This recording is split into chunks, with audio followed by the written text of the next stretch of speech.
God, get it away from me. Welcome. It's Thursday. Charlie's here. He was very quiet at the intro today because he's a little tired. He's just been doing stuff today. He's been doing stuff and he's tired. But there we go. We do a little celebratory dance here for Thursday. Welcome to Thursday, everybody. This is what we do. We stream every Thursday at 7 p.m. East Coast time for 2 hours, typically. And hey, I am going to start what I do, which is saying hi to people who are here. But first, let me tell you that this is where certain people gather, often weirdos, geeks and freaks and nerds and music dorks and that kind of thing. Asymmetrical, genetically challenged people come here. And I'm one of you. So here we go. Jeff Young was first. Can we believe that? You paid somebody, didn't you? You paid somebody to stay at home and wait for you to go first. That's very great, Jeff. Hello, Jeff. Jeff is first, which means his name will be entered into a drawing at the beginning of next year.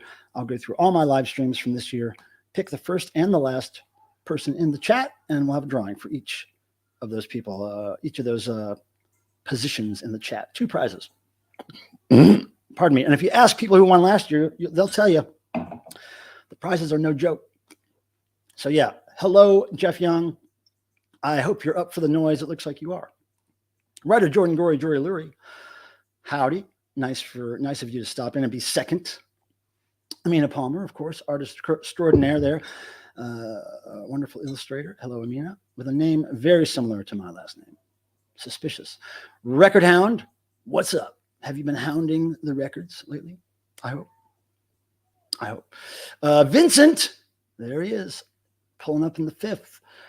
Yeah, we're going to see what's going to be behind Tim real soon. For Dead in Ohio. That's right. And Devo did a great cover of that song where they used gunshots as percussion. All the drums were gunshots. Yeah, it was It was something. And here's my weekly recommendation right here. Oh, wait. There we go. Yeah, so I saw this band Death Race. I'll talk about it later. 2009. You should check it out. It's a very short clip. I'll talk about that later. We're going to talk about concerts today. That's our theme. Joe Matros is here. Stream Sniper extraordinaire. Hello, Joe. Let's see. Record Hound. AZ Mick, what's up? If you're still here. Nice to see you. I know I'm a little behind everybody. Butter Knives, thank you for drawing me and Super Chat Charlie on your Instagram page.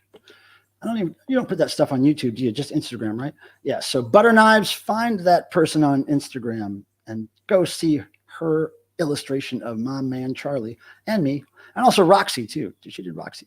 There's my friend Tim. He'll be coming on screen soon. Bill, what's up? Thanks for being here, man. Okay, yeah, no accidental last. Well, whatever, however you become last is fine by me, because then your name will go in the fucking hat. Let's see. Peter Graves, of course. Abnorm.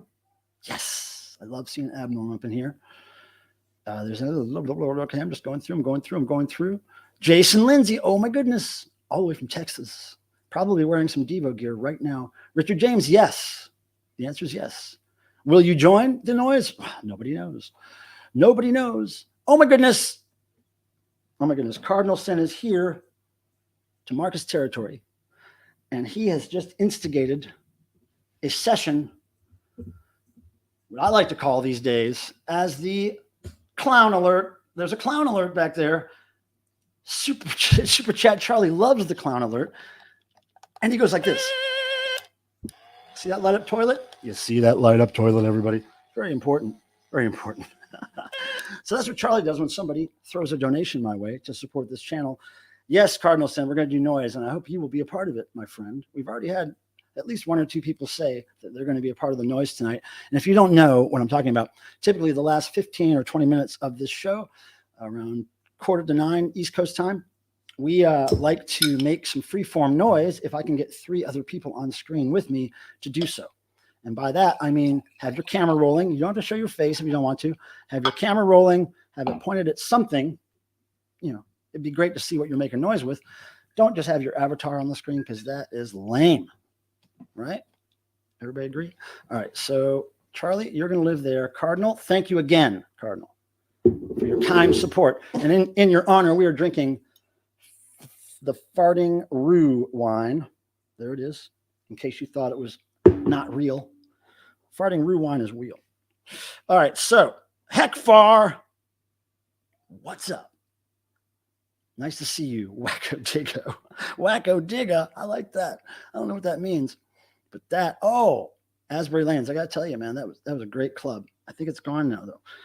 Hey, Nathaniel, please go throw your phone in the lake, but make sure you're streaming and you're on screen with me when you do it. And then just throw it while you're on camera, and that'll look really cool. And then we'll tell you what it looks like underwater. I can even record it. So we're caught up. Now, let me tell you. The theme tonight is, cheers, by the way, concerts. Okay. Because I just saw a concert a couple nights ago. It was 100 Gex. I know I've talked a lot about them lately. 100 Gex, live at the Ritz in Raleigh. It was sold out. It's one of the best things, one of the best concert experiences I've had in many years. And I haven't. Let's get into that in a minute. Let me just start off with a couple of points, little updates for you on things I typically update you on. But I want you to start thinking about some of your favorite concerts, some memorable concert experience of some kind, and I want you to consider coming up on screen and telling us about it, and then you can go. And it'd be much better than you trying to tell it in the chat, I'm sure. So at some point, I will be putting a link out there for you to join me on screen and tell us your concert story if you want to. I would welcome it, but I've got some good ones to tell.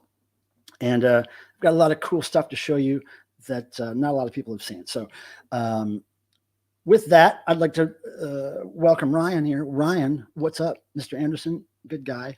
I like Ryan a lot. I've been seeing him around more lately. He's bragging that he got to see Devo on the Freedom of Choice tour. Damn, that's great. That is great, Joe. Now, a couple of updates. I would like to, again, as I typically do, shout out Rachel's Ghost channel, because she always sends people over here and recommends my channel, and I appreciate it. I've known her for a while, and I support what she does on the YouTubes, and her channel is growing and growing and growing. She's got lots of viewers, 180, 200 viewers per stream. It's crazy. You know, she's very marketable. So go over there and check her out. She's a lot of music themes and really funny stuff and silly, like violent community drama. And it's just very, very content heavy over there. Also, I want to update everybody on Roxy Dot, our friend Grandpa, who got attacked by a hellish dog in Los Angeles recently. She just got her stitches out today, 20 something stitches in her hand, wrist area.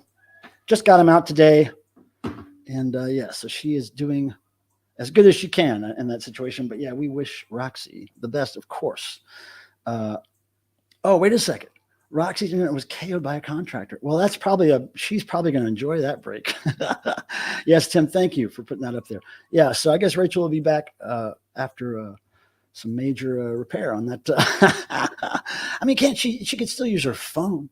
Her phone has internet, right? She could still stream on her phone. But yeah, I get it. She probably wants a break anyway. She does it every day, at least once. For hours. I couldn't do that. I could barely do it once a week, you guys. Ooh.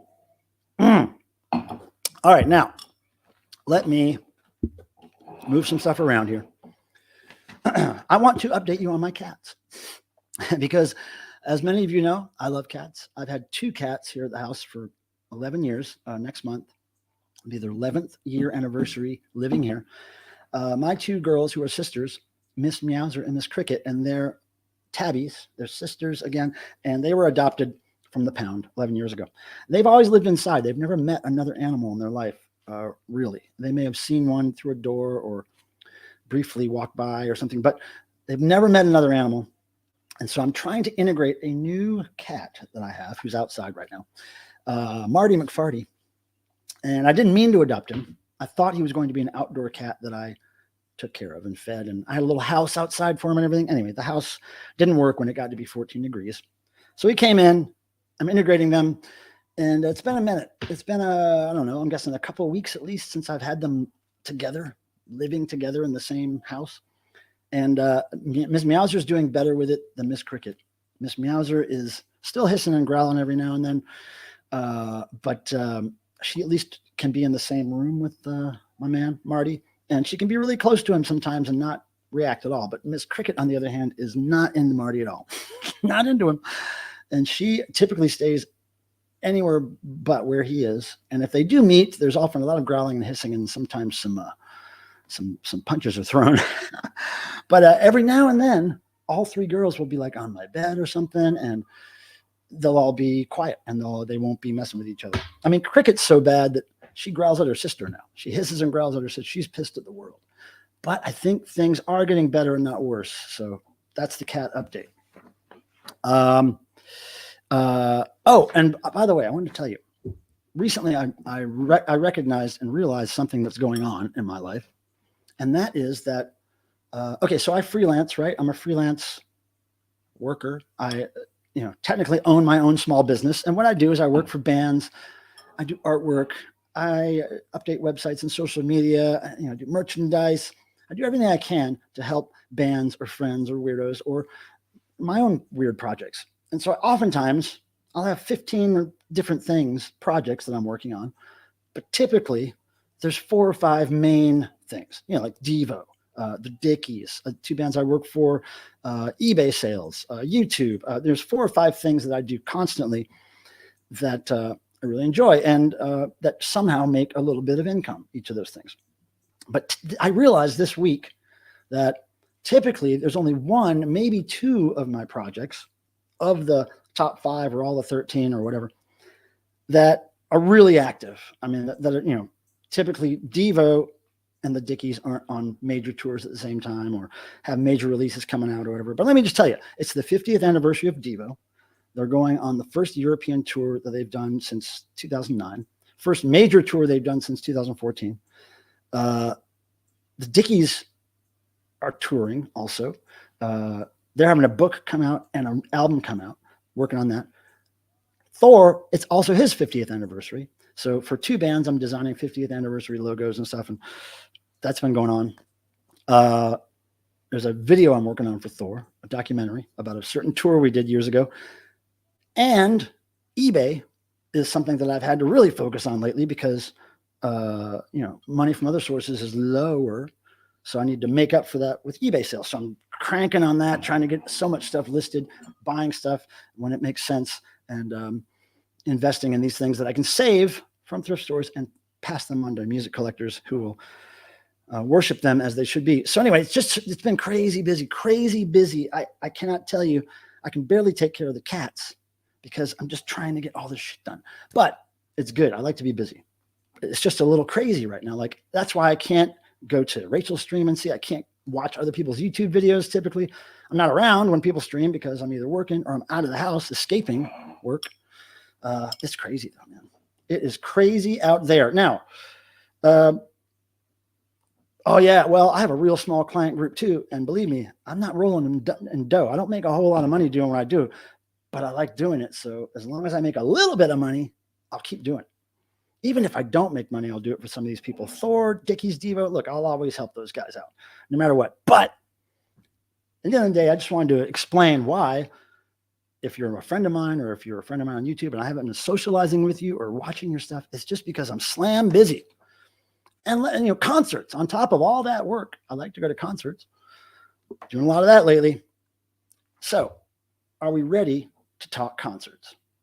Is that what we're going to do? I'm kind of ready to do that. I'm going to bring Tim up here. If he's ready. Tim, are you ready? All right, he's ready. Here we go. My longest living friend, who I met in Ohio when we were very, very small children. We air guitared Kiss together. That's how we grew up.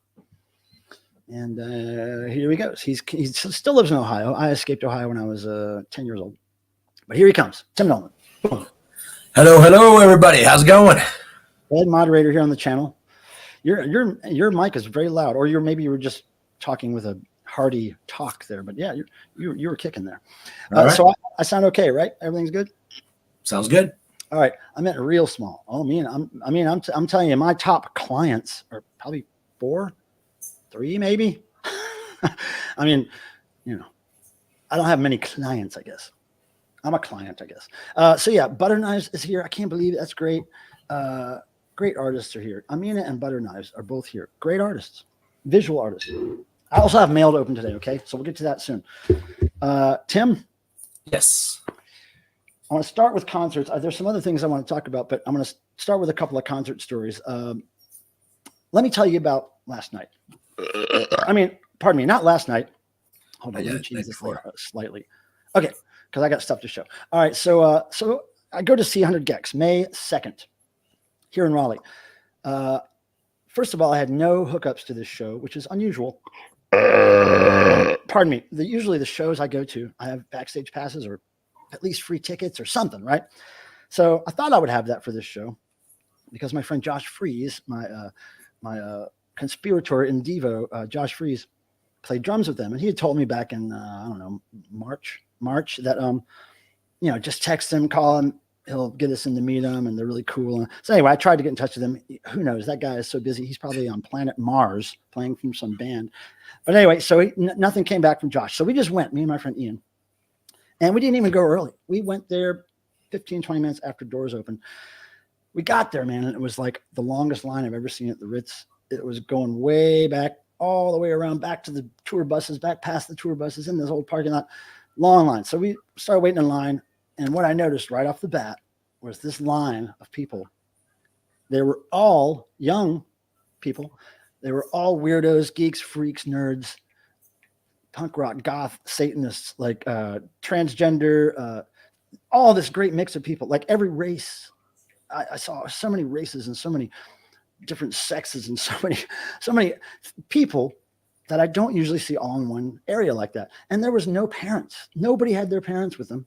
me and my friend Ian were probably the oldest people there by far. I mean, typically at these shows where a lot of young people are, at least you'll see one or two parents there with their kids. Nobody had parents. And everybody looked the freak. Everybody looked like they had been picked on, that they had been ostracized and shut out. And it just was this cool experience, which I had never seen since I used to see this band called Mindless Self-Indulgence, MSI, back in 2004, 2005, 2006, around there. All their concerts were this audience. This is like the new Mindless Self-Indulgence audience, really. And everybody was really nice. They're very polite. They had great T-shirts and makeup and costuming, and some people were dressed up like the band 100 Gex, and it was just a really happy event. And like I said, no assholes, no frat boys, nobody that looked normal at all. There was not one normie in the house, not one plain collar shirt buttoned down, not one khaki pants and the brown shoes, nothing like that. It was all freaks, sold out show, cram packed. All right. And there was a lot of upside down crosses on people's clothing and tattoos. I saw lots of young girls with upside down crosses on the back of their calf or on their arm, or one kid had one on the back of his shirt. It was just like they were everywhere. I couldn't believe it. I'm never anywhere where there's lots of inverted crosses. So it was really hip, I guess, to wear those now. So we get into the venue, and we go straight to the merch, of course. Ian goes to get beers. I go to merch. And start waiting in line, and we go up to the merch booth of the opening band called Machine Girl. And Machine Girl is this band that I never heard of, but Ian's young daughter, teenage daughter, she's not even a teenager yet, I don't think. Maybe she's 12 or 13 or something like that. Anyway, she's young, and she knew who Machine Girl was, and she liked them. So we were like, okay, we'll check them out. I'll get to Machine Girl in a second, but we go to the merch booth, and we're talking to the Machine Girl merch guy, and Ian has a shirt on of this guy called Basek, this musician who's an electronic noise artist, really hard, cool, like almost like drum and bass, but very hard, cool experimental stuff. Well known, Basek, B-A-S-E-C-K. Not a lot of people know him, and so Ian had this shirt on, and the guy at the merch table from Machine Girl recognized shirt. Oh, cool Basek shirt. And I was like, oh wow, somebody recognized it. That's cool. And we've known Basek since the early 2000s, and I just happened to meet him out in LA randomly for the first time in years. Last time I was there. But anyway, I recognized the Basek shirt, and then the t-shirt seller for Machine Girl looks at me, and he starts kind of squinting, looking at me like he's confused about something, right? And I'm like, just wait. You do that to a lot of people. He's like, you work for Devo? And I was like, he's like, your name's Michael, right? And I was like, yeah. How do you know that? He was like, oh, I don't know. I'm a big Devo fan. I follow that stuff. I recognized you. And so we were talking to him, and we were like, look, we were trying to get to meet the Gex, and we were trying to give him this Devo stuff. I had 2 vintage Flickr buttons for them, and no luck. Can you help us out? And he's like, yeah, wait till after the show. In any case, after the show, there was a merch line even longer than before the show, and I'd never seen a merch line as long as I did before the show. It was even longer after the show. So we go up, and he's like, I'm going to be here a long time. I was like, yeah, it's not worth it. Can you give these to them? He said, yes. So hopefully the Gex got their Devo buttons. But yeah, how cool was it that he recognized the Basek shirt and me? That was what? That hardly ever happens. So then the show starts, and Machine Girl is like, they're like very energetic. I have like 30 seconds of their show on my YouTube page that I posted today. Really energetic, high energy, live drummer on stage, and then a guy with a laptop and some keys, and I can't remember if he has a guitar. He might have had a guitar. I don't know, but he's jumping around with a microphone a lot, shouting, and high energy stuff. A lot of blast patterns and like. So, but the guys were very. This is the only thing that put me off. Really, is the guys looked like boy band guys. They were very genetically blessed, very good looking guys, full head of hair, young guys stomping around. The main guy, the singer or whatever you want to call him, he was jumping around, being all active, and he wore this. His fashion sense was really interesting. Kind of reminded me of Trent Reznor, the way he looked and the way his music was. But it was better than 9 Inch Nails. The music was, in my opinion.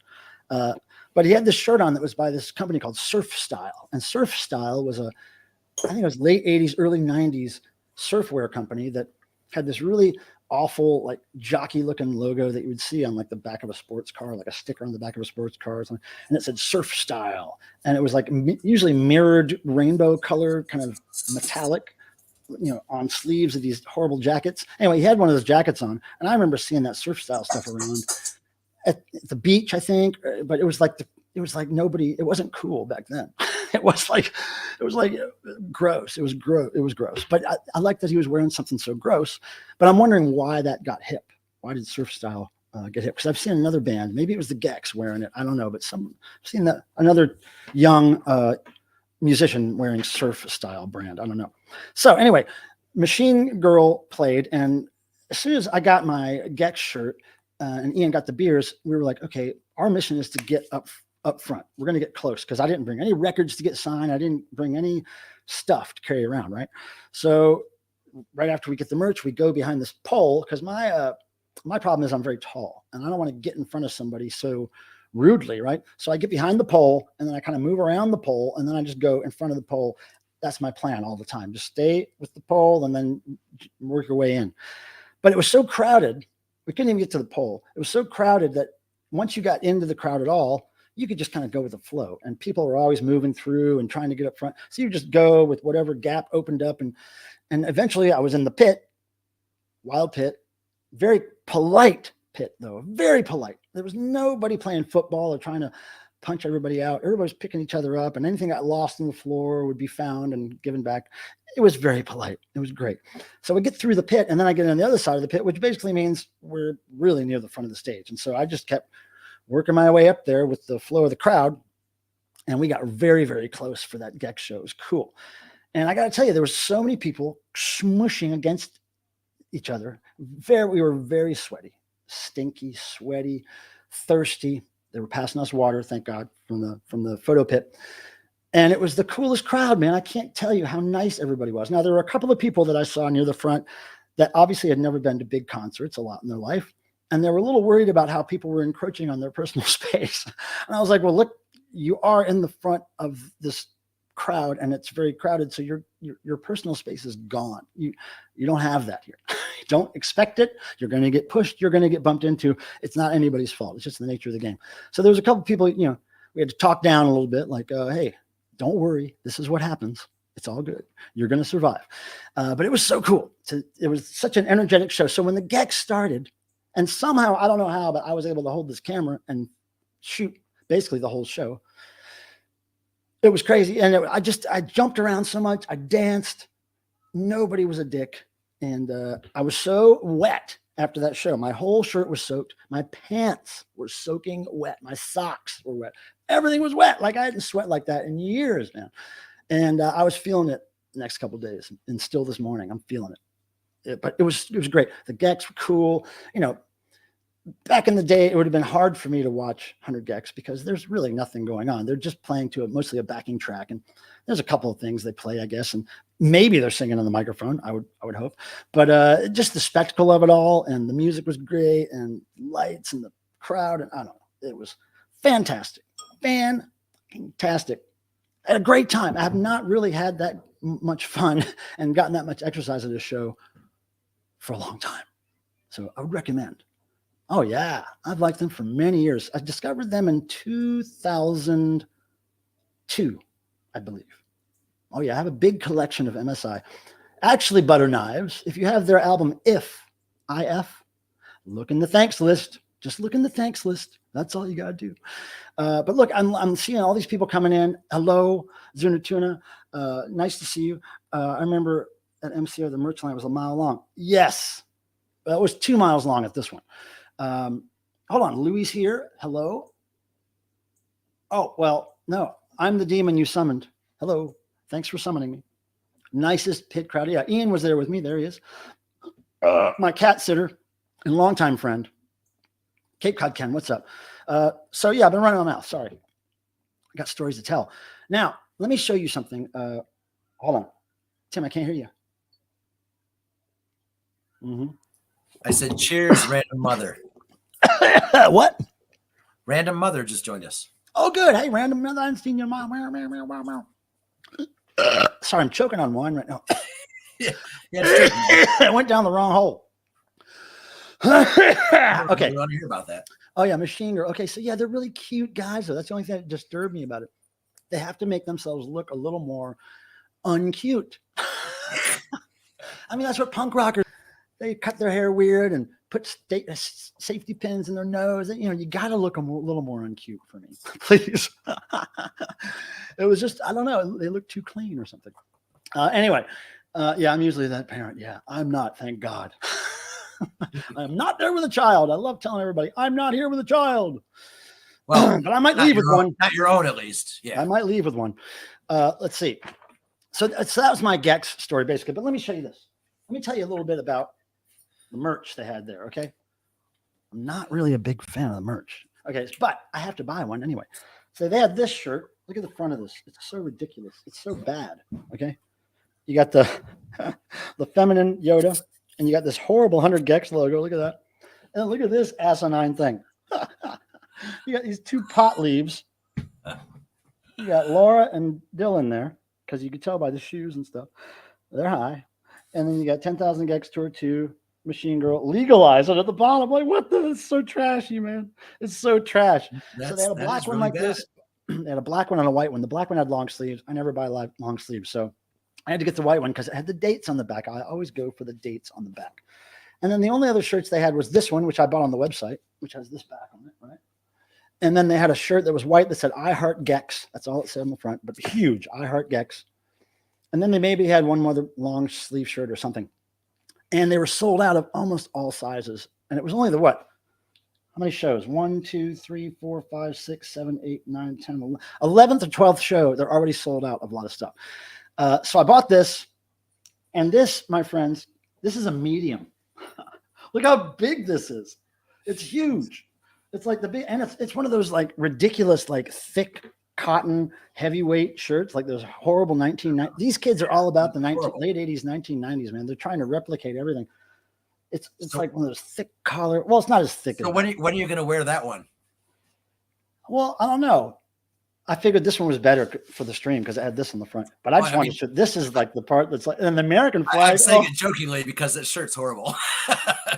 But it's so horrible. It's like great. It's like how could they design this not to be horrible? But it's just so rando. It's so weird art rando.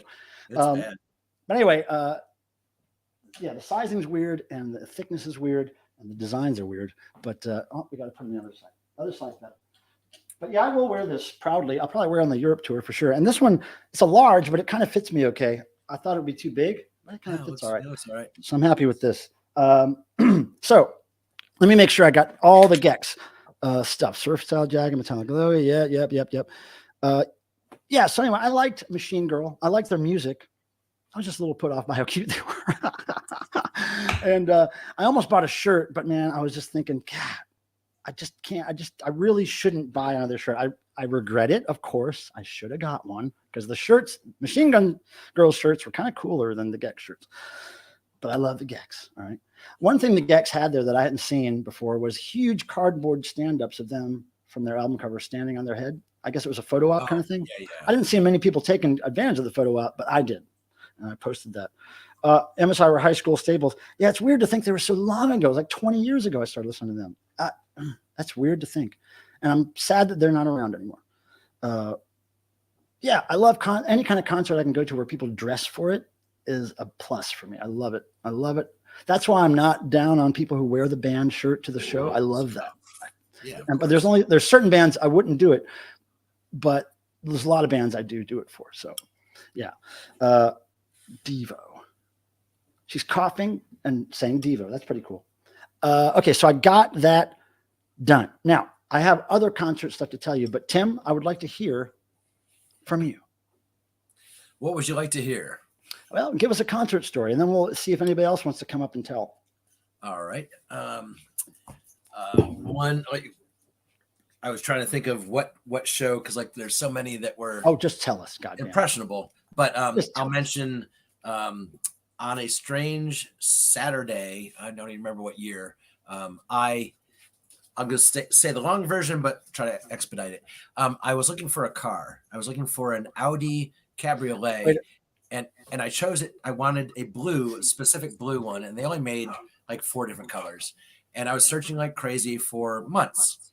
And I finally found one on a Saturday morning at like 6 a.m.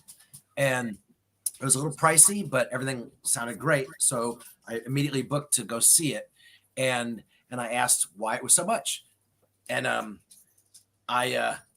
they told me that they'll explain when I get there.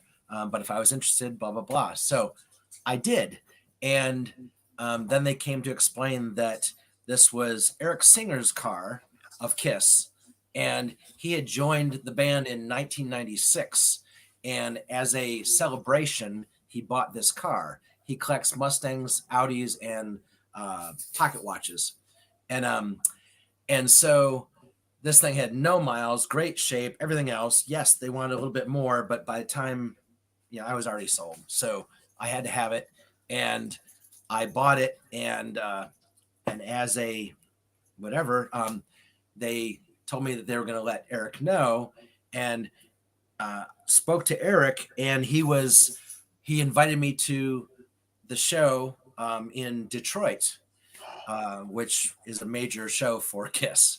Look! What? Dead Wax is back! Holy shit! Wait a second, stop the presses. Holy balls, dude.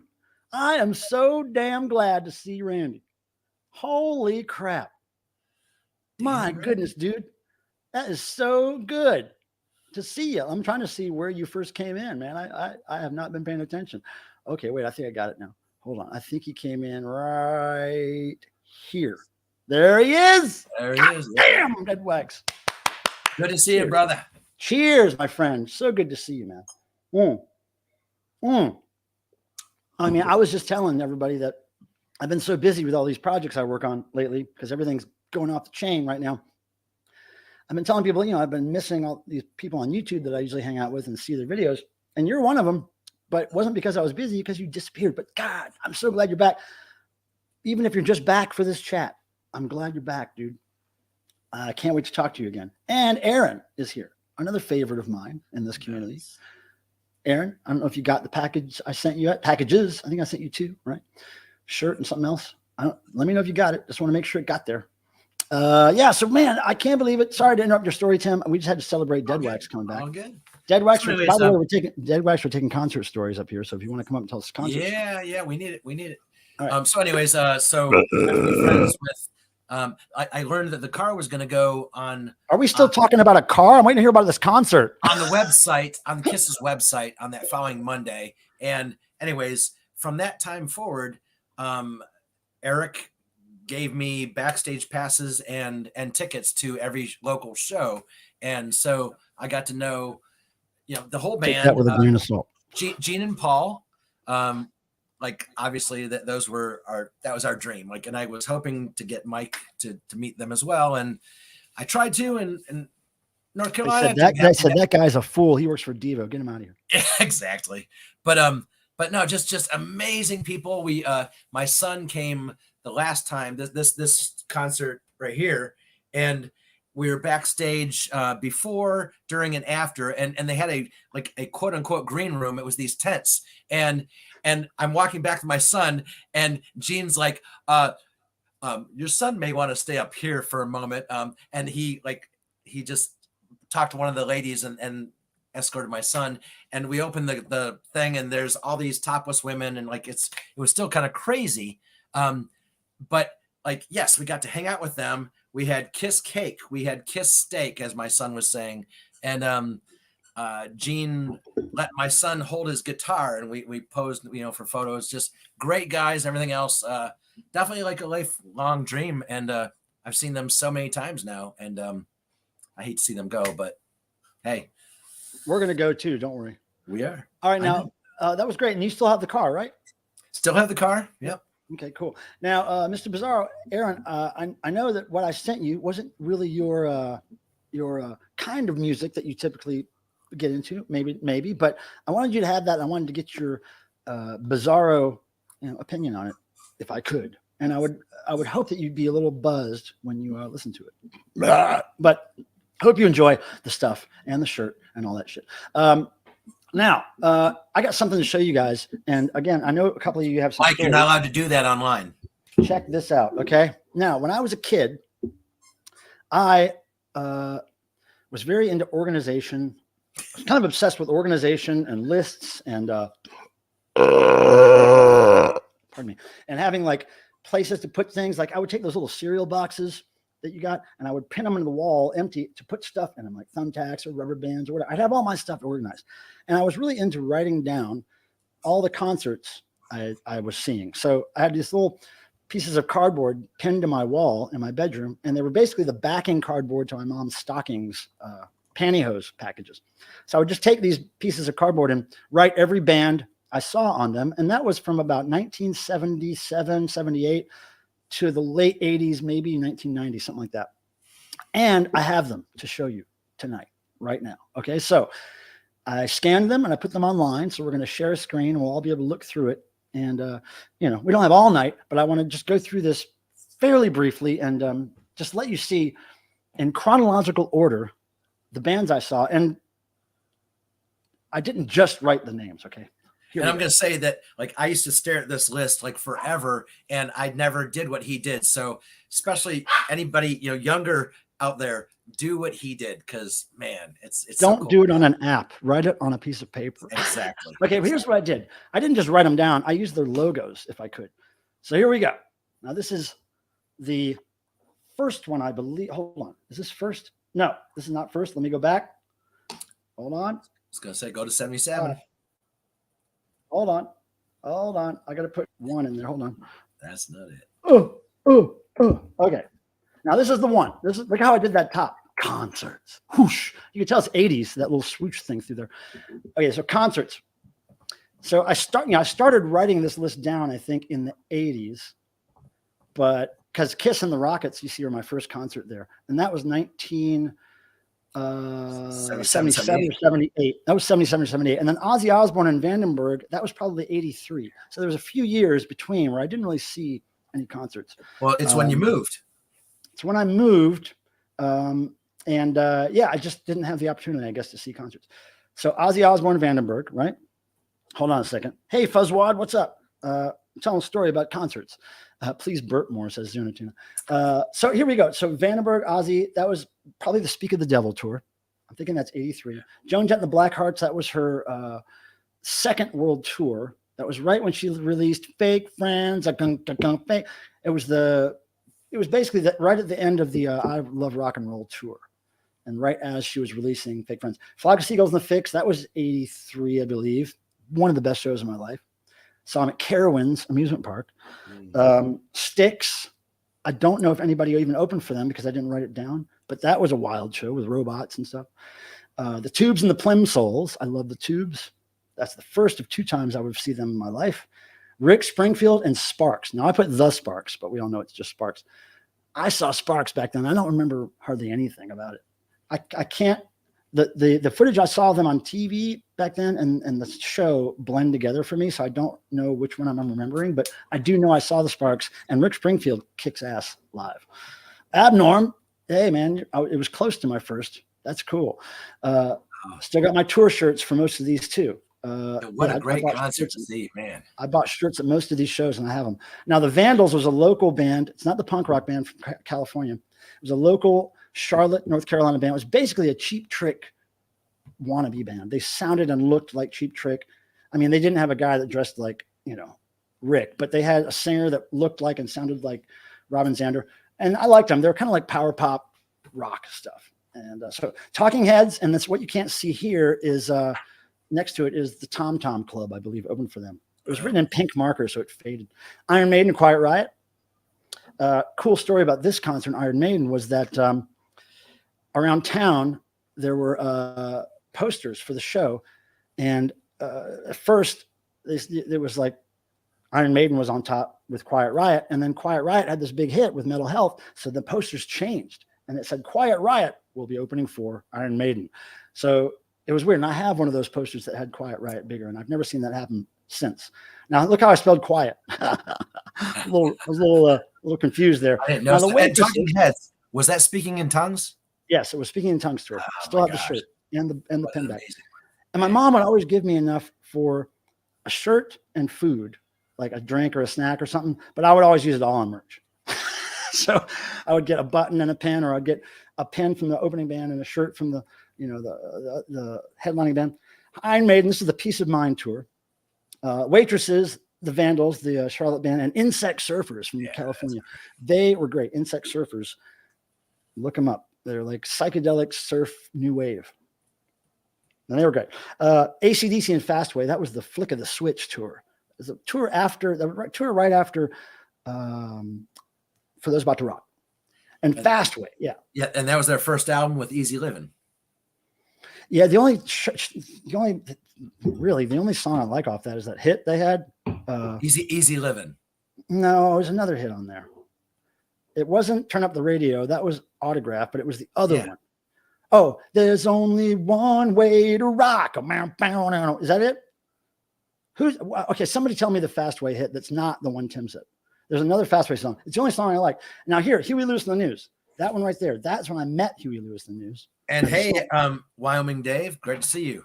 Oh, say what you will, Dead Wax. See, this is why we love Dead Wax. Say what you will, and you will. Yeah,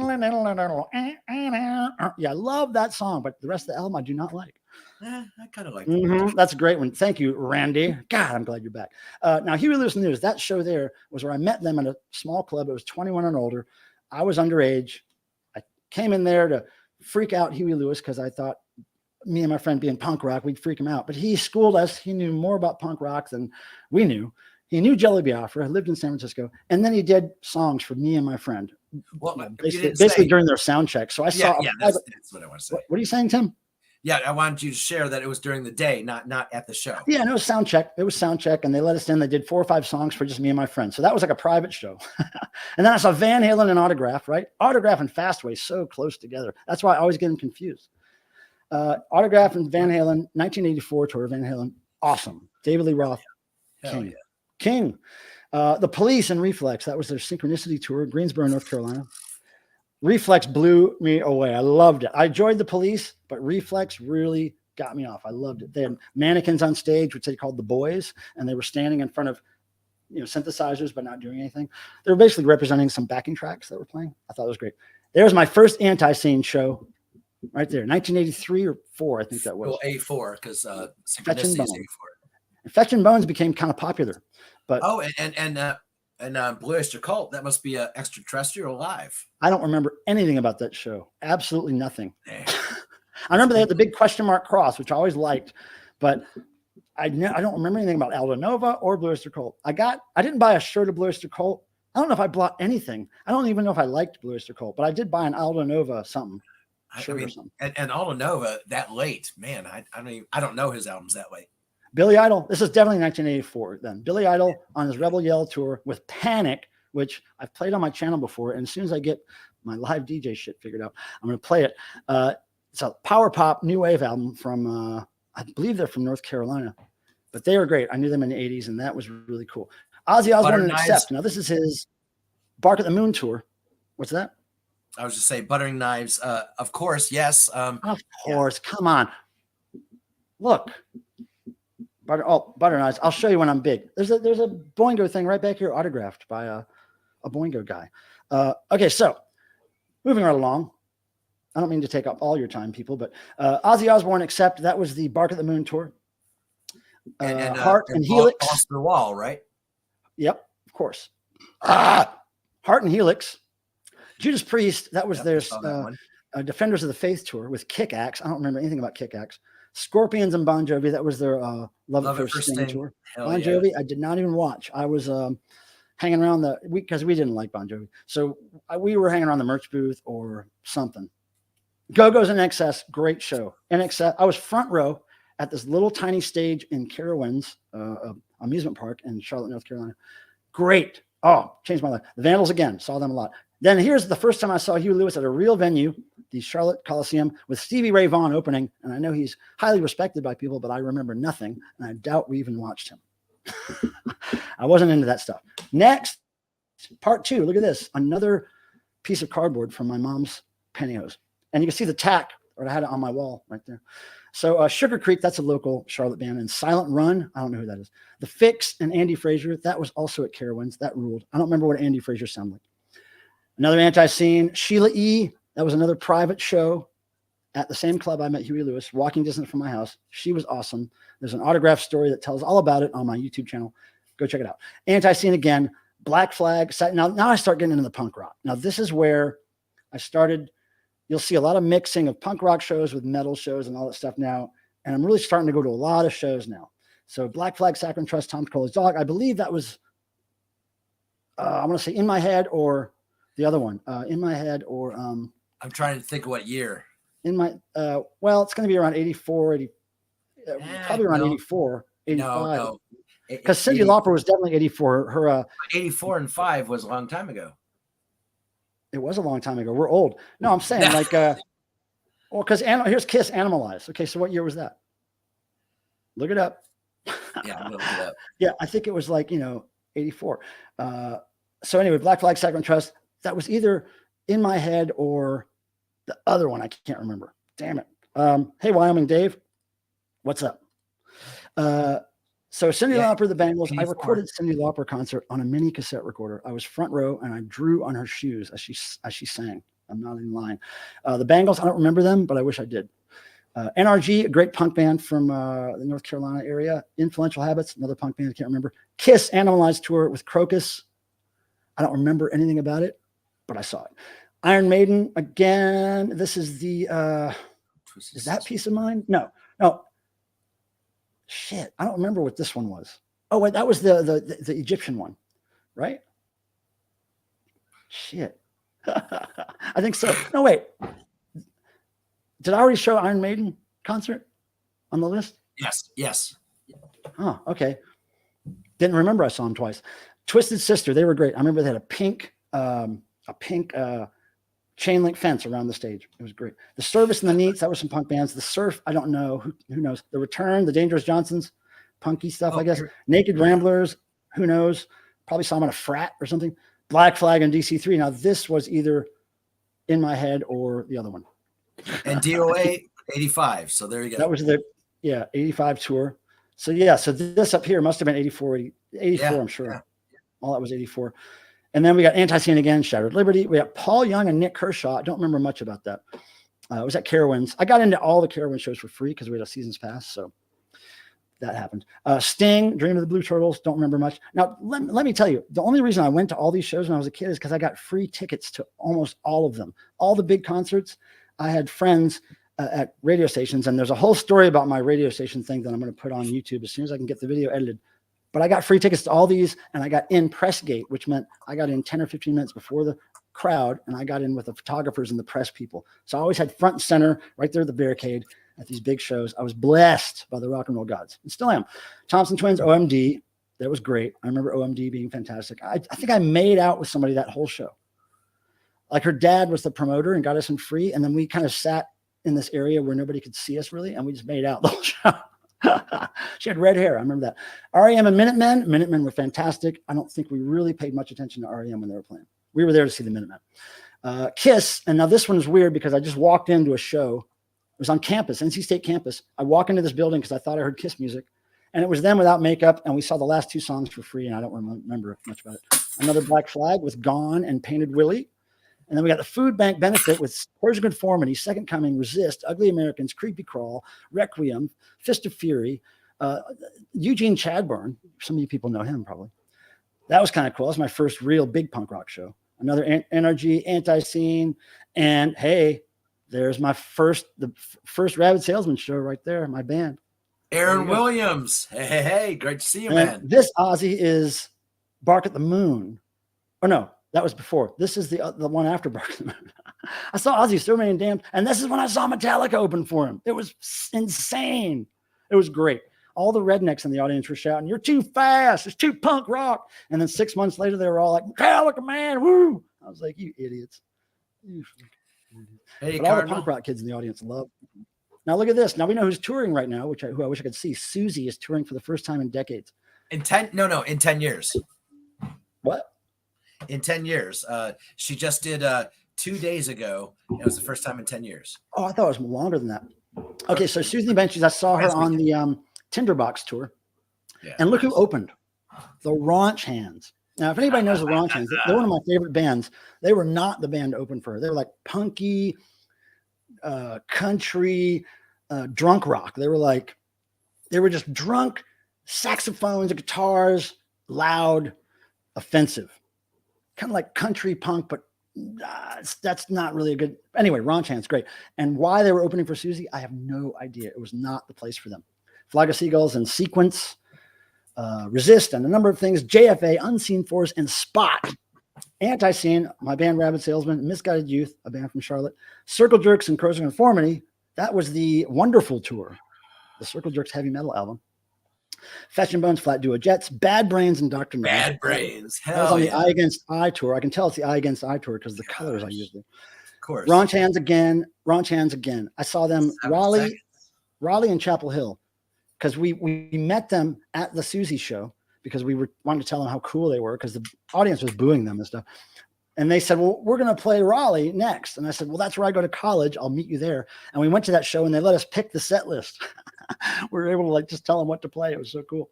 7 Seconds of Verbal Assault. Pressure Boys. Pressure Boys is a really cool kind of ska rock pop frat band from the 80s that was really good.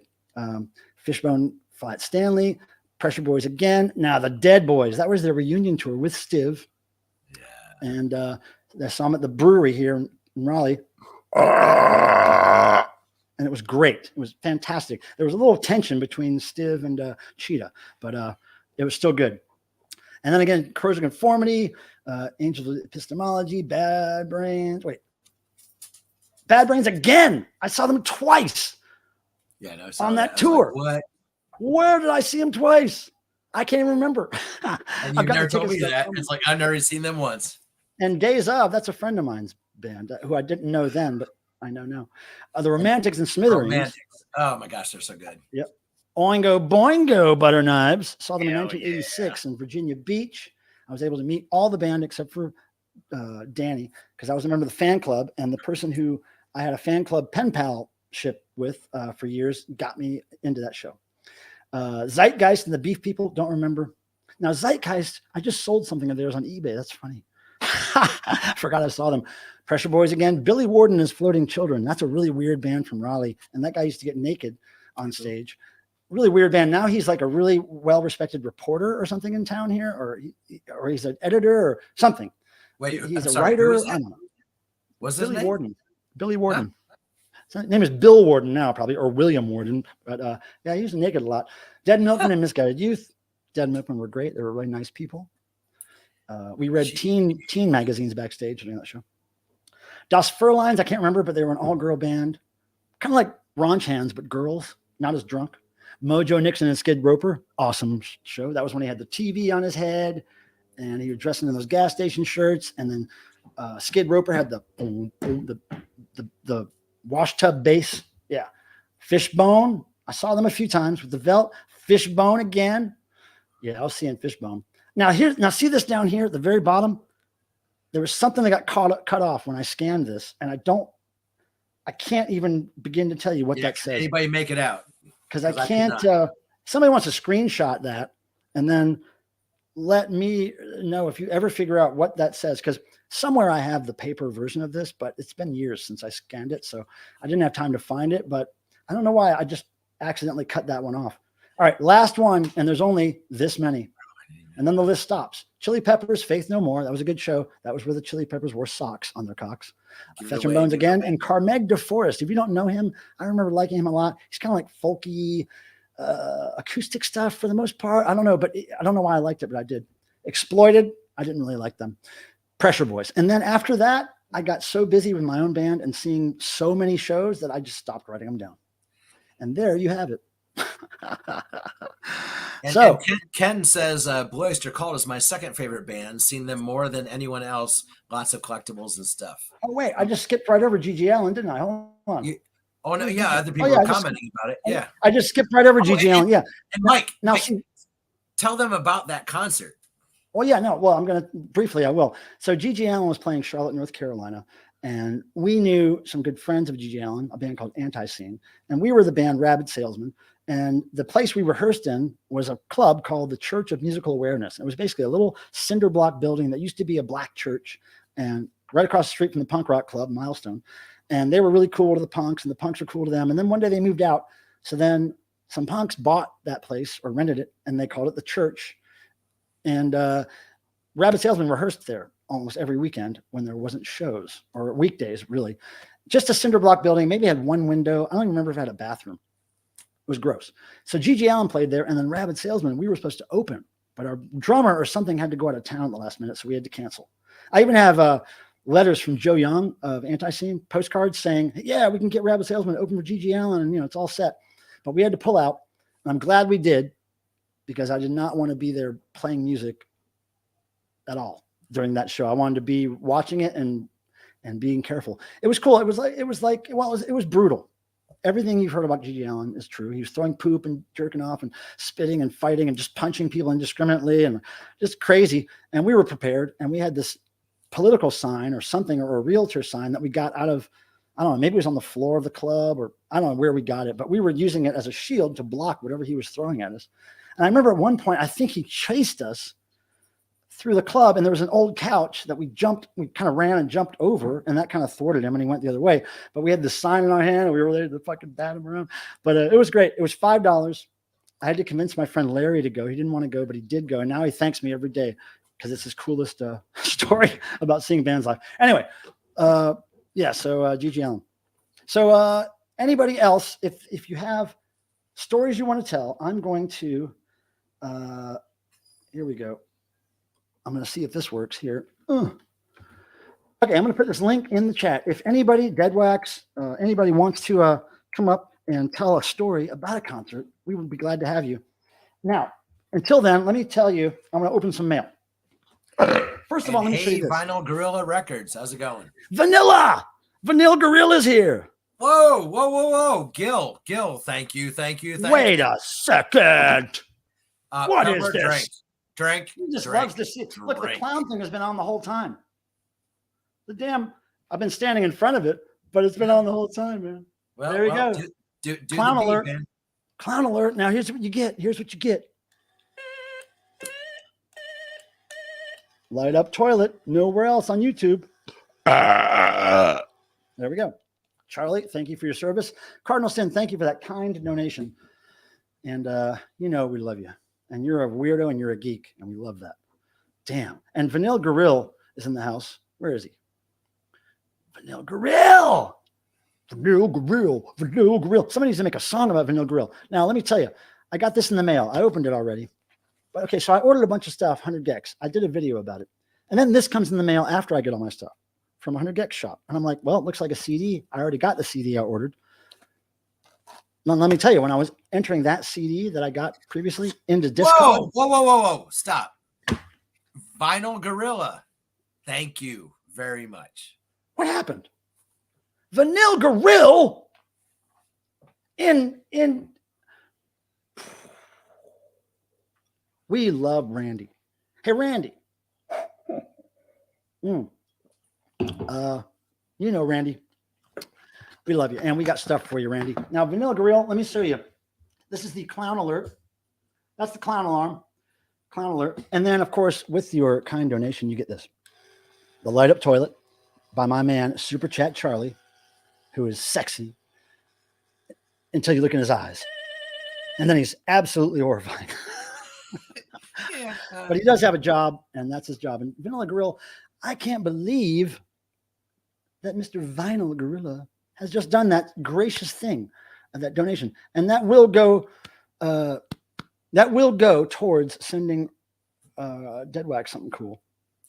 Deadwax. Nick Pantazzi. If you still need that thing I mentioned to you, let me know. Hey, Nick Pantazzi, what's up? Wyoming Dave, what's up? I haven't said hi to everybody. Sorry. But yeah, gosh, you guys are so kind. Now, when I got my first Gex CD of their first album, 1,000 Gex, 100 Gex, first album, 1,000 Gex. I got the CD and I tried to enter it in Discogs, and I was noticing that the only version of the first album on CD, there was two of them. They looked exactly the same, and they were both listed as misprints. And I couldn't figure out why. And it had a very plain back on it, just like a green back tray card with just the titles listed, and very simple. And then I got this in the mail, and I thought it was the same thing, their first album. But then I realized it's a different pressing with a different back and maybe it's not the misprint, but I could never figure out with them. But then maybe they just said, well, we sent them the misprint one. We should send them a good one. I don't know. This is the one they were selling at the show.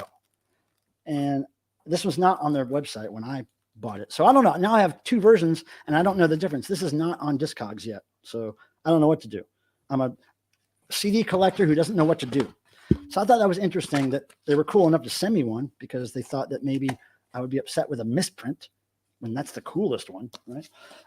Now, I got this from somebody who I think maybe they wanted to send me their music on Spotify or Bandcamp for me to share with Mark Mothersbaugh or Devo or something. I don't know. But I said, look, I'm not really into that. I'm only into physical media.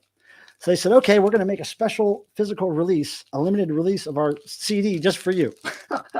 So here it is, right here. I'm going to open it up.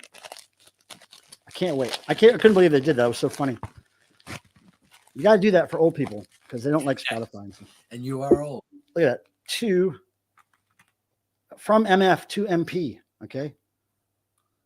I forget what MF stands for. Hold on. We're super happy to be sending you this disc of our first EP, and we hope that you have as much fun checking it out as we had fun making it. As large fans of both Devo and pop punk, it's a blast watching your content on YouTube and being able to shove this thing to you. Whether it ends up in the trash or on your shelf, here you go. Thanks a fuck ton. See you at Devotional. Oh, yeah, they bought tickets to Devotional. Okay, so this band is called Metric Fuck Ton. Metric Fuck Ton. And it's actually it's like a real, they did it because I wouldn't take it if it wasn't physical. Look, this is great, man.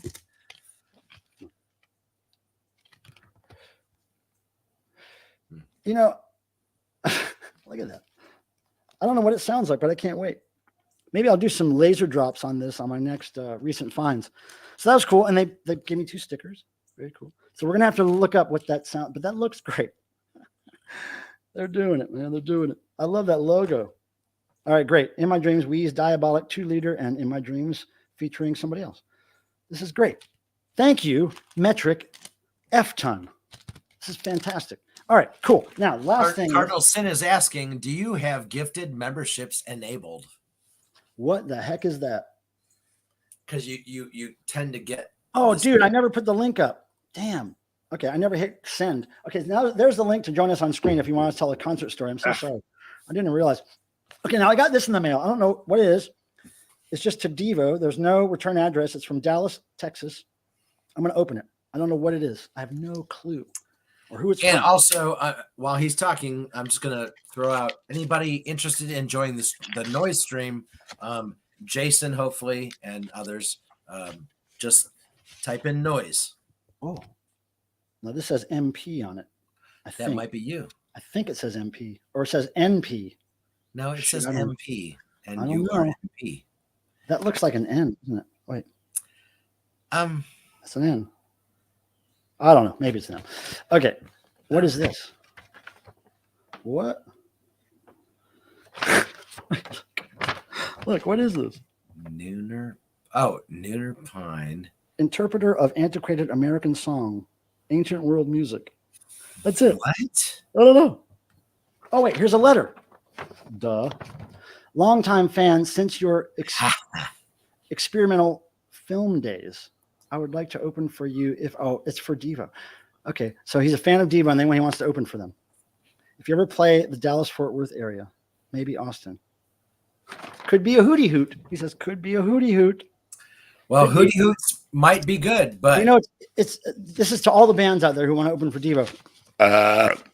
It's not very often that Devo gets to choose opening bands, and it's not very often they have opening bands. Actually, they usually play festivals these days, but when they have a headline show, it's preferable when they don't.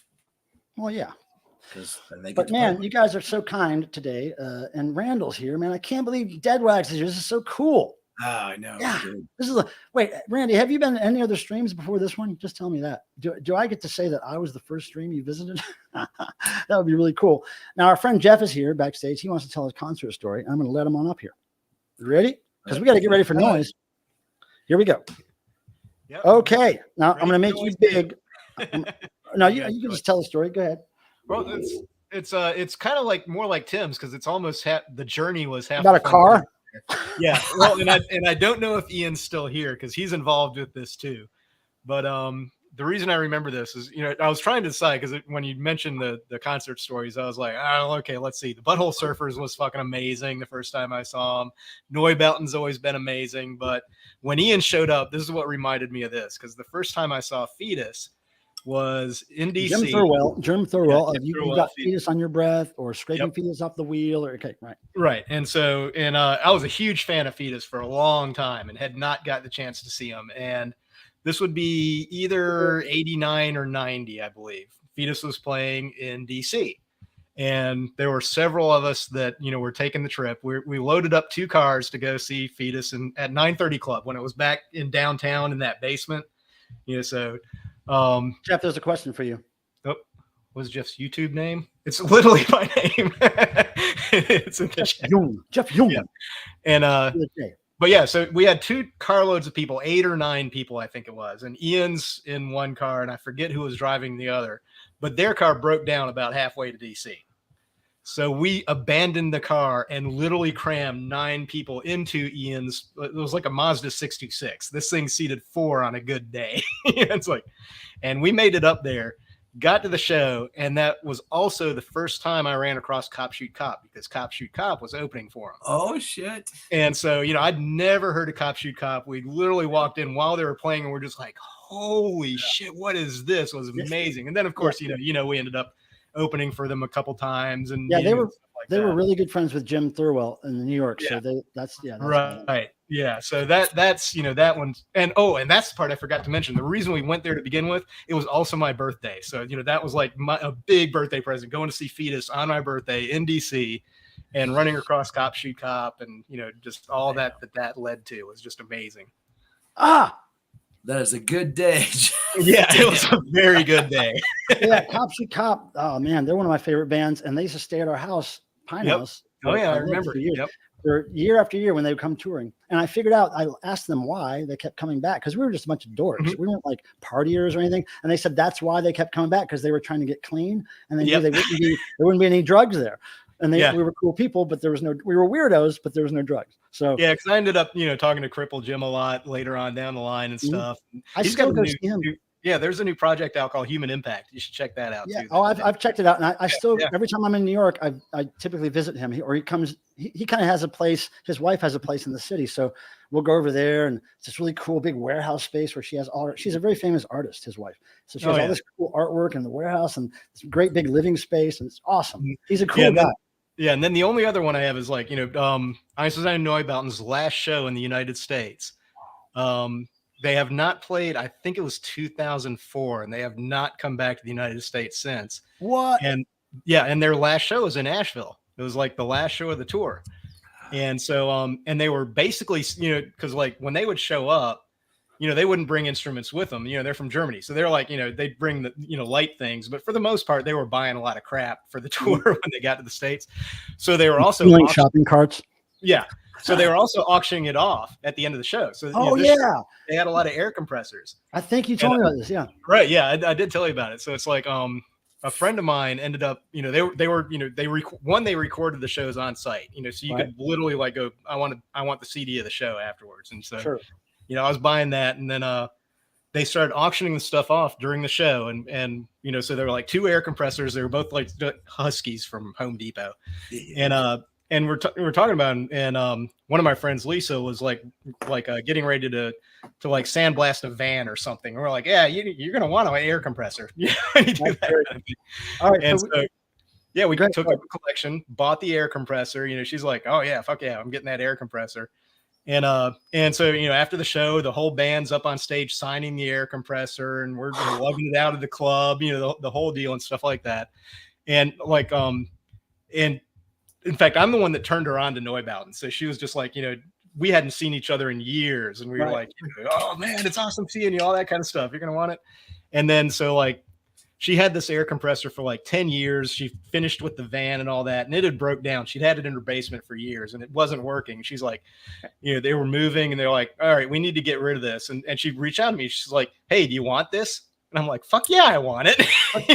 Didn't you say the autographs were all gone off of it or something? Yeah, they pretty much all disappeared and stuff like that. It's like, so I got it home. No pictures of it exist autographed? Well, no, I still have the air compressor. I'm sure. I don't know if there's pictures. Did you take pictures of it autographed ever? There was probably a video out at some time where maybe some remnants were left behind. Right. But yeah, it's like I totally wish somebody had sealed the air compressor. Well, back in those days, we didn't really carry cameras around with us, so it wasn't. Right, well, and Jeff, normal people didn't do the things that Michael Pilmer did. Right, exactly. Still true. And we're not normal, but like I didn't do any of that shit. And Tim's pretty normal. My favorite part of the story, though, is like, she's like, literally, it's like, yeah, I haven't used it in years. It's broken. It's like, but we're moving. I don't need it. Do you want it? And I'm like, I'll take it if nothing else, because I needed an air compressor. Right. Okay, I was like, I'm gonna try and fix it. Okay, so we got one more story we want to tell here. We're gonna get somebody. Joe, you ready? Joe wants to yeah, real quick. And so I got it home, and it was broken. I fixed it by poking it with a stick.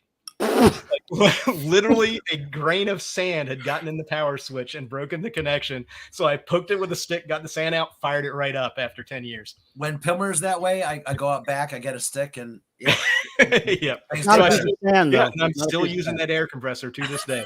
Yeah. I can compress some air. I can decompress some air too. Okay, Joe, what you got for us? What you got?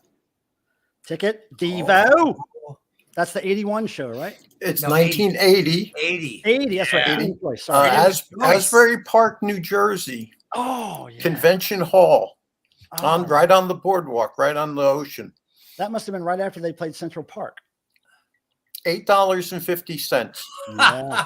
That was an expensive concert back then. Oh, my yeah, gosh. that's cool. What do you remember the most?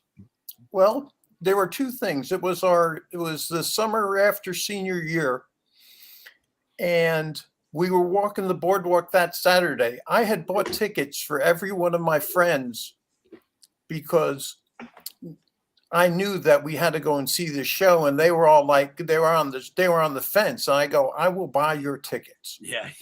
So I bought tickets for 5 other people. My goodness. And so we're walking the boardwalk that afternoon, and we come to the front of Convention Hall, and there is Mark in a group of about 4 people. Mark Mothersbaugh of Devo. Signing autographs like he's doing it on a French curve. If you've seen a Mark autograph these days, it's block printing, it's Marco Devo, it's sloppy, he's tired. Yeah. Back then, it was like that check that Jeff Winter has that Mark wrote out in like architectural mechanical drawing style. I've got an old signed check by Mark still. For cents. At least a copy of it. Time for $1. Yeah. But that show, again, there was no opening act. The place wasn't even half full because Devo Whip It had not charted yet. This is July 9th. Whip It didn't chart till August 30th when it hit 85 on Billboard.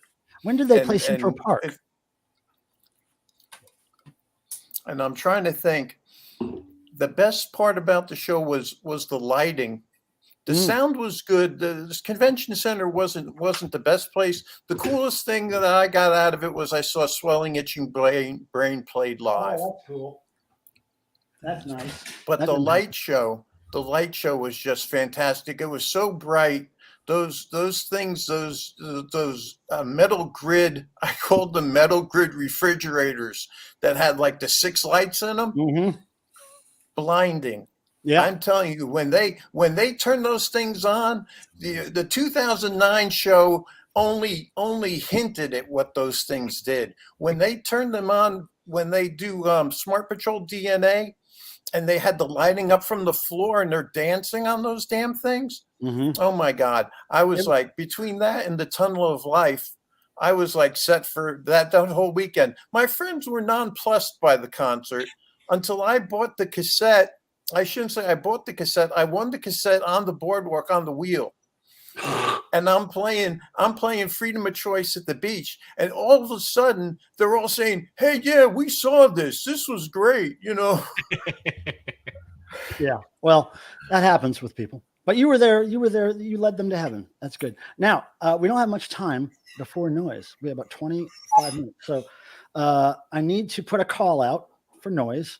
And I'm going to put this. I hope this is still in my. And I'm going to say, Jason. Raise my hand. Okay, so I'm putting in the link to join on screen again. I got you in already, Jeff. Yeah. Are you guys both here for noise, Joe and Jeff, or just Jeff? Yeah. Yeah, I guess I could do noise. Okay, cool. So yeah, we'll bring some more people up, and then in 20 minutes we'll start. Let me tell you guys something regarding noise. Now, oftentimes I start the whole noise session with my trusty little tape player here, where I grab some kind of spoken word thing on a tape and just make it repeat over and over again, and it tends to work well. So recently I found a couple of tapes at a thrift store. They were 25 cents each, and I took a chance on this one. It's a spoken word tape. It's called Heaven, a Real Place.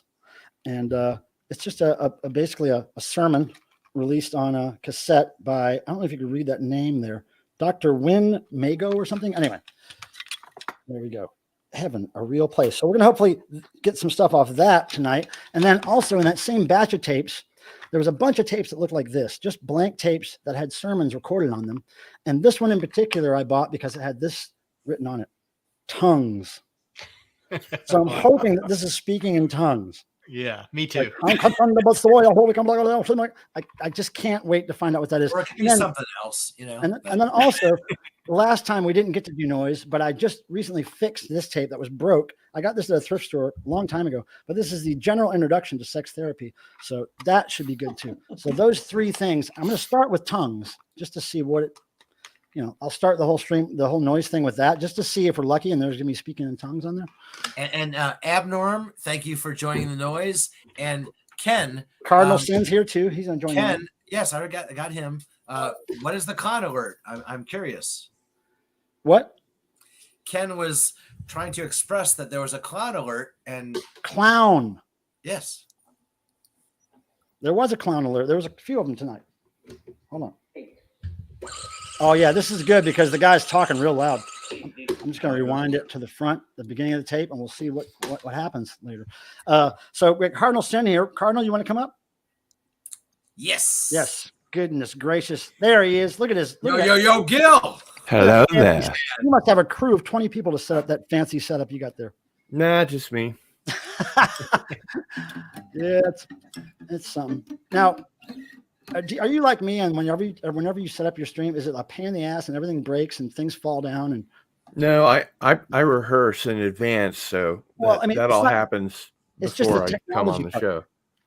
Tim will tell you, we were testing the mic out today, and then my mouse stops working, and then my keyboard stops working, and I can't do anything on the screen, and I had to shut down everything and restart everything like right before the stream started. Welcome to Microsoft.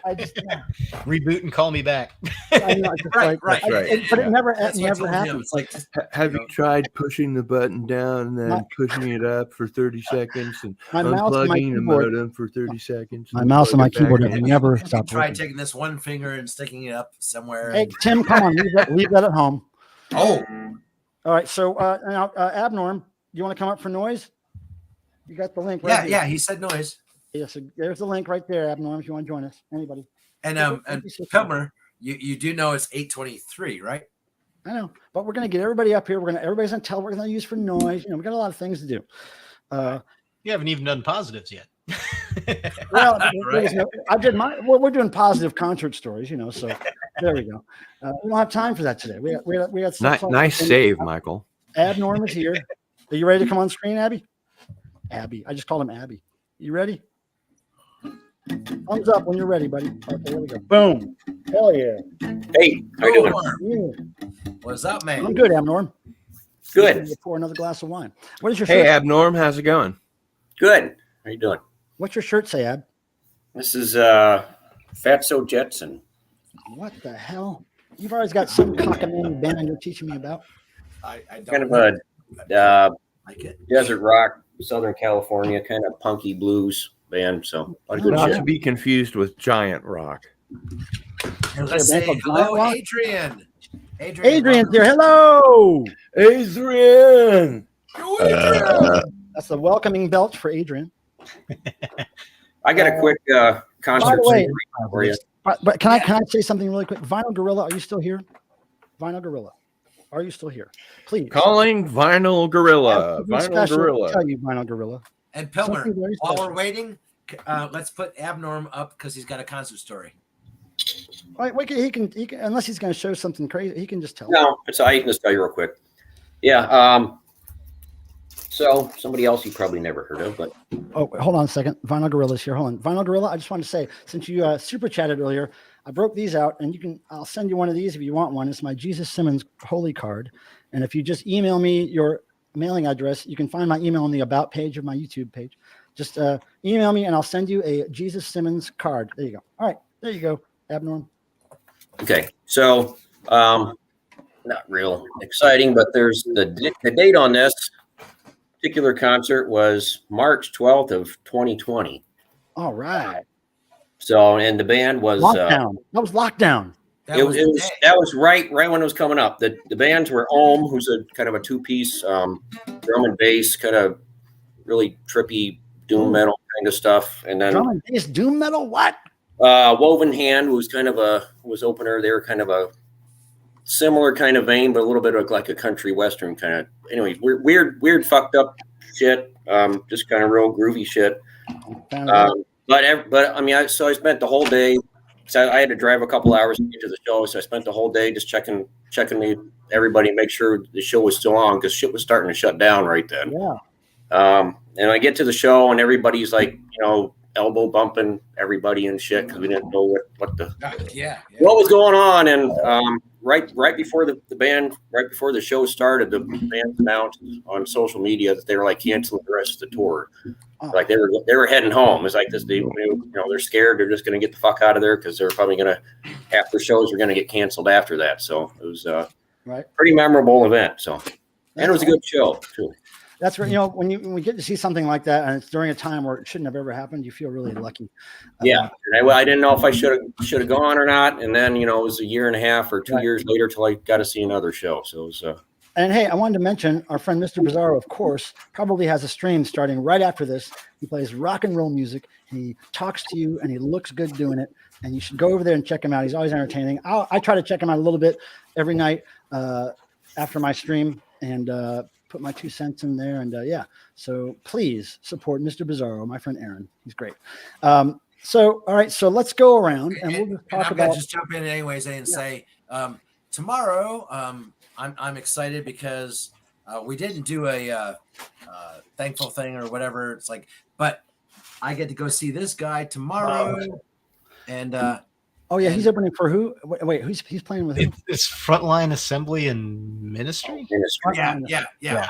Frontline Assembly Ministry, and then Gary Newman. Mm-hmm. Yeah, and I was fortunate enough. We saw him at Mugfest. I don't know when. I wish I was at 2016. Yeah, and hung out with him 3 days. It was amazing. We didn't really hang out with him for 3 days. We saw him 3 days in a row, and we met him. And I met his wife. I met his kids. It was cool as hell.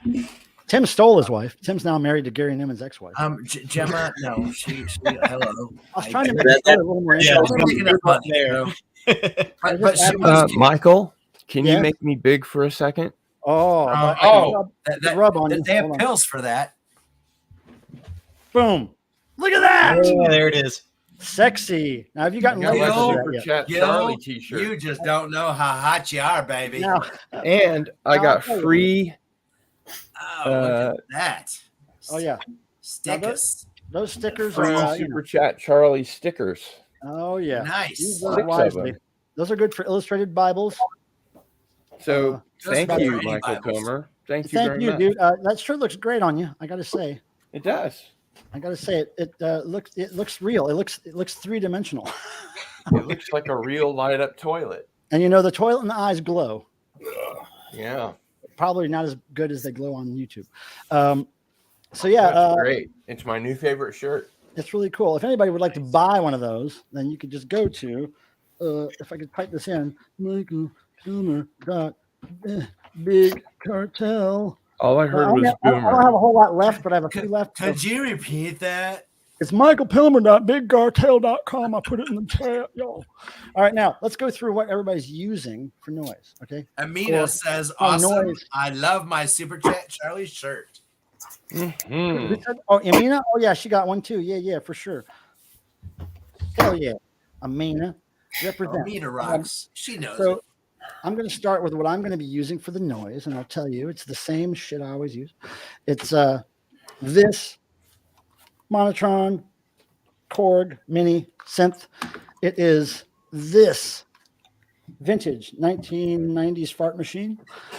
It is this circuit bent Fisher Price baby room monitor with punk rock spikes that are touch sensitive. Fisher Price baby room. You know it. Monitor. Oh, monitor, right? Or monitor. I love that. I wish I could monitor a baby with this thing. It'd drive it crazy. It'd make the soft spot explode. Well, at least you can. I think it's to monitor them these days. Yeah, this is a really great feedback machine, which you'll hear later.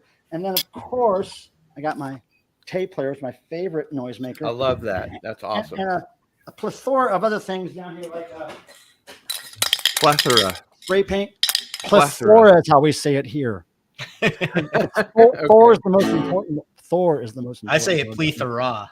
It's Thor. Plethora. I have the power. Anytime the letters THOR on a word, I pronounce the Thor. Okay, so we got that, and we got this old broken shaver. Hold on. Let's see if it makes noise still. How do you turn it on?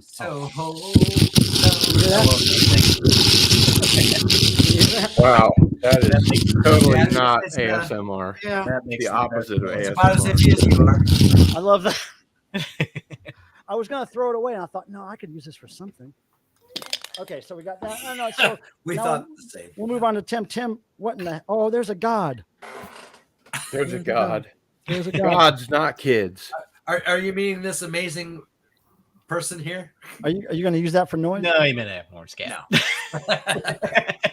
All right, no, now, Tim, I will not risk that. What are you going to make sound with? We have 10 I'm minutes. I'm gonna do the same old crap. I don't have anything specific. I've got the guitar. I've got the drum. I've got the gong. I think you were great with the drum last time, and the gong is even better. Yeah, I mean, the gong is even better. You guys tell me, because I can't really tell when I'm involved in the stream. Yeah, so. I get it. Nobody really can. When I used to do the cello, which is still not fixed yet, like I used to get a lot of response. That's because you loaned it to the Who and they bashed it on stage and threw it away. You know, you bet, bitch. Nice. Check. How does this mic sound? Is it too hot? That's good. Okay, great. It's all the way up. So that's how I want it for this stuff. Okay, it's all the way up. All right, good. So Jeff, what do you got? It's just the same old crap night. I've got the Korg modular synth thing fired up, but I think it's got something particularly nasty sounding loaded in right now. We like nasty. Mm-hmm. And Mike, let me interrupt for a minute.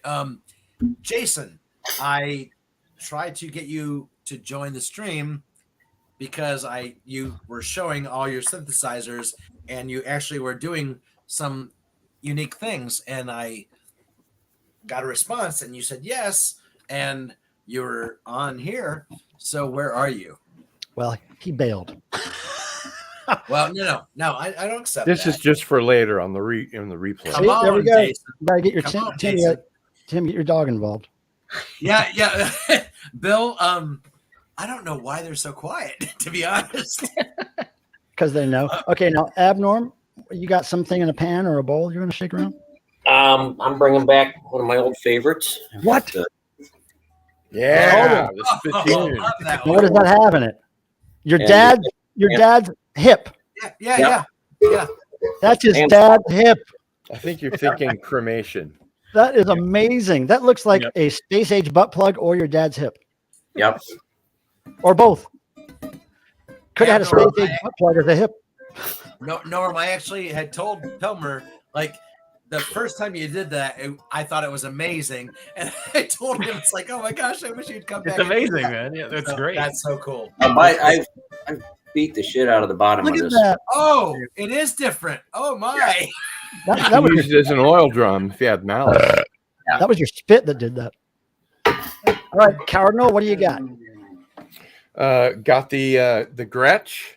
Oh my goodness, real instrument. And it's all tuned up and ready to go. Right on. Everything. Holy crap! And I know, Joe? right? But I apologize. I will make noise. Well, good. I won't play any music. I'll just make noise. Well, you could, Oh, like, what's up, Tilmer? That's not even a word. Tony. Nobody's Tilming here. They're only I'm going to Tilming. use that. I'm going to use that in Scrabble the next time I play Scrabble. And I was supposed to say earlier that Roxy said that she literally during this stream had her last suitcase removed, and she was supposed to join us at the very end, and she had her what removed? Stitches. She had what, 17 stitches? Oh, stitches. Yeah, 23 something. And she said that she literally contacted me when she got the last one removed, and she said she was going to try to join us at the very end, and she was saying hi to everybody. So no sweat. Yeah. Hey, recovery sometimes takes a long time. Yeah, and what happened to her was, oh my gosh. Hopefully the lawsuit won't take very long. Okay, so here we go. Joe, last and not least. Beyond look at that. What is that? Monotron. I love it. Nice. Wait, that's a different. Well, now how is that different from this one? This is the original Monotron. Wow. Yours is Monotron with reverb. Oh, okay. Now, Right. when did yours come out? Hey, Mike, just put yours away. Well, mine was a gift from Mark Mothersbaugh. I was there, but guess Michael, what? I Joe's is really better. have to suggest that for noise tonight, you use the tape recorder with the reverse thing. You're so good at that. You get it every time. I use it all the time. I love it. I've practiced many years on that thing. Well, you're certainly a master of it. You're right, Cardinal. You're right. Back in the early 90s, the late 80s. Well, no, late 80s, early 90s, we got a lot of use out of those. So I got that. I got the rewind button down. Brian Doob, Dealer Was Great in 84. Shout is one of the best songs of all time. You should hear Massive Hot Dog Recall cover shout. You Horn. should hear Are You Experienced? Oh, yeah, that's a good one. Now, about 7 minutes before we start, I will say that at the end of the stream, before we go away, I will say goodbye to everybody and we'll end on some little thing. I've got something I'm going to show everybody right at the end of the stream that's kind of fun. And I'm going to say right now, hey, Tony, why are you not on the stream? Come on. I'd like to start by showing you Make some something I'm very proud of. Yeah, I think we need another row. We need 9 people up here for noise. No.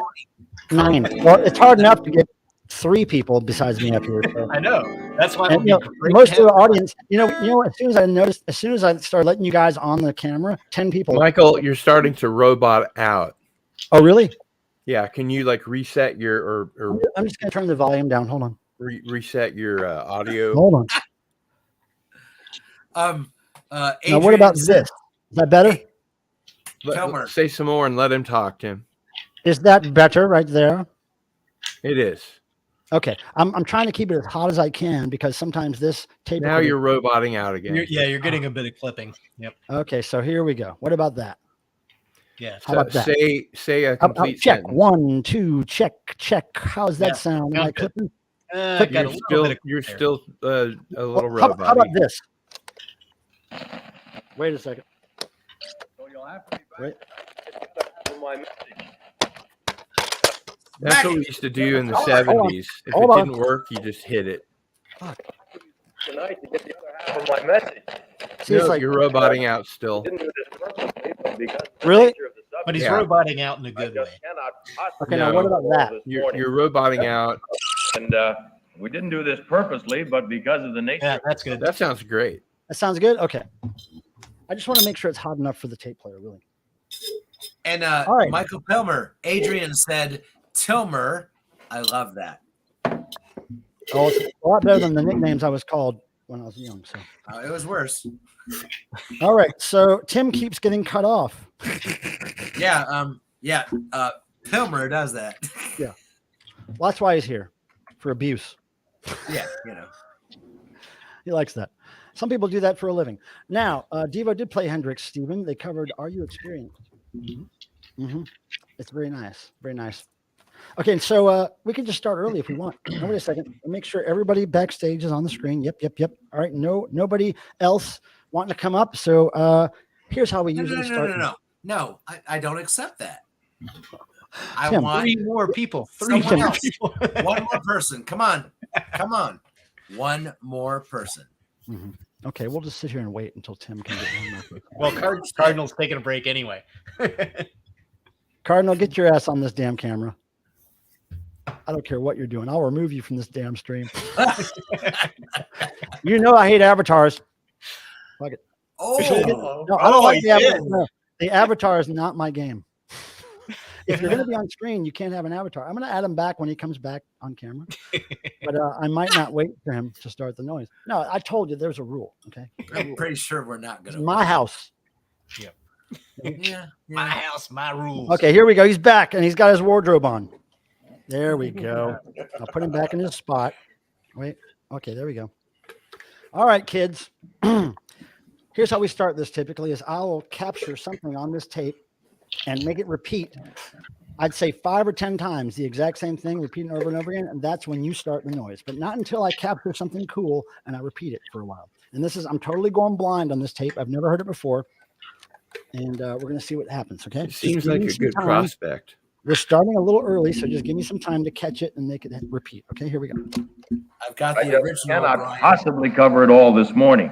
Just again, a reemphasis. If you want our message of last Sunday morning on the baptism of the Holy Spirit, and several have gotten cassette tapes already, there are just a few left in the back. The ushers have them. They're for $2. You may get them.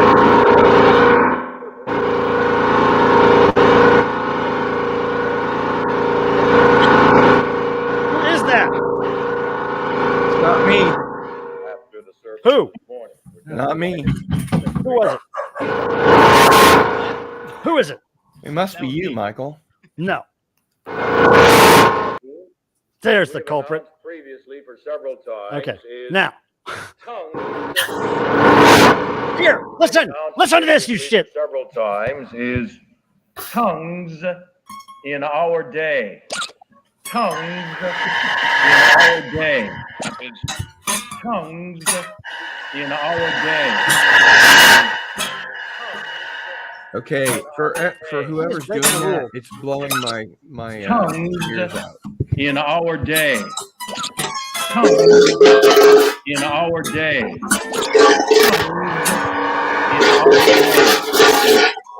Tongues in our day. In our day.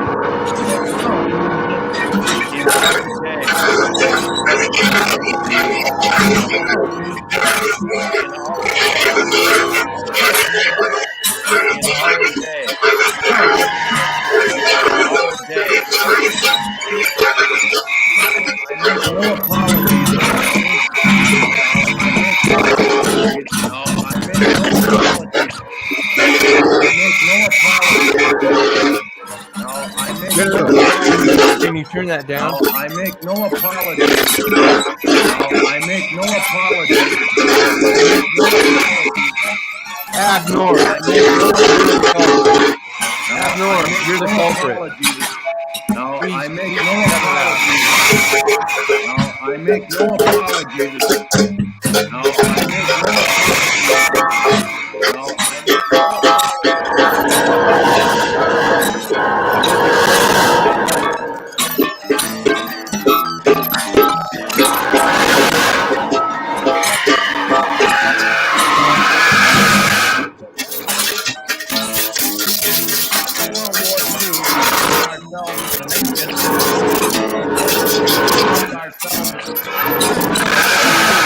found ourselves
About 725 times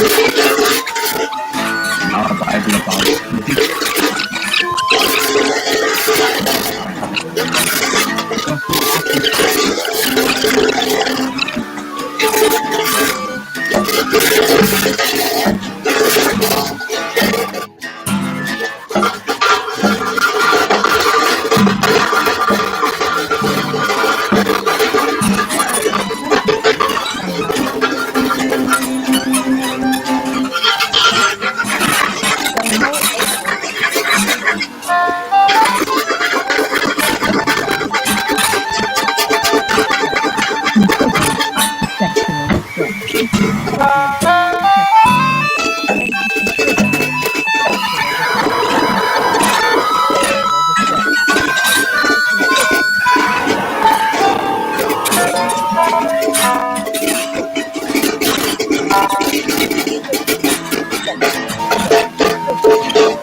Everybody say it out.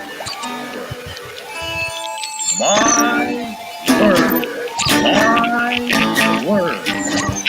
My word. Say it out, everybody. My word. My word. My word. My word. My word. My word. Then are ye my disciples indeed, and ye shall know the truth, and the truth shall make you free.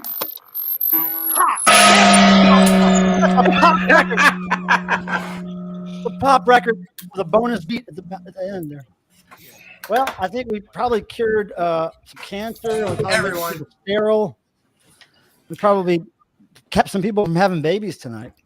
Michael, I don't know if you've thought about this or not, but I wanted to ask you, has it occurred to you to go back to all the noise jams, put them all together on like a record? Only if somebody has the money to do that. Or CD, you know? Hey, Gil, if somebody swoops in, if somebody says, we would like to put your stuff on you could just have like a separate members only download and make it like all the noise for the last 6 months. I think it should be people who own members only jackets. That'd be difficult to find nowadays. Well, that's what I'm saying. Kilmer is one of them. A click group. Now, look, I got to go because my friend Aaron's doing a stream soon, and I'm going to say bye to everybody. Tim, I'll talk to you soon. We'll get you out of here. I'll call you soon. All right, brother. Later. All right, cool. Abnorm, we love you always, and thank you for being here. I appreciate you. Sure. We'll see you soon. Hopefully before the devotional on this stream again. All right, later. All right. Cheers to your dad's hip. Okay, cool. Cardinal Sin, we love you. You got a great scene going on there with and you got a guitar and everything and a shirt, and damn, you just went full out tonight. Thank you, friend. Now, when's your next stream, Cardinal? Quick. Quick. I don't know. Okay, great. Go check his channel. It'll be there. All right, see you, Cardinal. All right, you got Joe, my stream sniper. Thank you for your service. Thank you for the noise. We disturb people, and that's our jam. Thank you. Later, Jeff. We love you. Yep. And the youngin back there. Youngin back there. Skelly. Old Skelly back there. Some night. Yeah, get her into tape loops and stuff. All right, see you, Jeff. All right, later. All right, you guys. Now, I want to show you one more thing before I go. Now, don't forget the last person who posted in the chat get their name added in the drawing at the beginning of next year. This is a CD I found at a thrift store. It's just some guy who used to sing for a pop punk band. His name is Matt Toka or something. Anyway, you see the devil thing back there? Anyway, I picked this up at a thrift store because look at the songs. 666, Get Money. And I listened to it. It's a pop punk song, and the lyrics are something like, let's get drunk, let's get, fucked up, and party till 6:66 in the morning. That's the song. I don't know what kids are into today, but that seems to be it. Everybody, may the rock and roll gods bless you as they bless me. Thank you for being here. I'll end this while finishing my last bit of wine. And I love you all. Thank you for being here. I really appreciate it. It's my social time with all my online buddies. And we'll see you next Thursday, hopefully. And bye-bye. Here we go. Go to Aaron's channel right now, Mr. Bizarre. We're going to play some rock and roll and listen to it and stuff. Bye.